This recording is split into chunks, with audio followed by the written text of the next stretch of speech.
అణు కార్యక్రమంపై సాధ్యమైన ఒప్పందానికి సంబంధించిన వివరాలు చర్చించడానికి అమెరికా ఇరాన్ నిపుణులు సమావేశమవుతారని ఇరాన్ విదేశాంగ మంత్రి అబ్బాస్ అరాఘీ వెల్లడించారు. రోమ్లోని ఒమన్ రాయబార కార్యాలయంలో జరిగిన రెండో విడత చర్చలు ముగిశాక మాట్లాడిన అబ్బాస్ అరాఘీ చర్చలకు సంబంధించిన విషయాలను వివరించారు. ఈ నెల 26న ఇరు దేశాల నిపుణులు ఒమన్లో భేటీ అవుతారని తెలిపారు. నిపుణుల సమావేశం తర్వాతే అమెరికా అధ్యక్షుడు డొనాల్డ్ ట్రంప్ మధ్యప్రాచ్యం దూత బిలియనీర్ స్టీవ్ విట్కాఫ్ అబ్బాస్ మరోసారి సమావేశం కానున్నారు. ఇరు దేశాల మధ్య చర్చలు నిర్మాణాత్మకంగా జరిగాయని, భేటీలో తీసుకున్న నిర్ణయాలు ముందుకు సాగుతాయనే నమ్మకమున్నట్లు అబ్బాస్ వెల్లడించారు. ఈ చర్చలు సజావుగా సాగాయని ఒమన్ విదేశాంగ మంత్రి బదర్ అల్ బుసైదీ వివరించారు.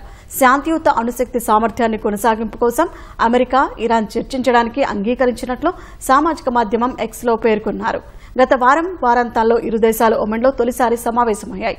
ఈ చర్చలు సానుకూలంగా జరగడంతో వాటికి కొనసాగింపుగా తాజా భేటీ జరిగింది.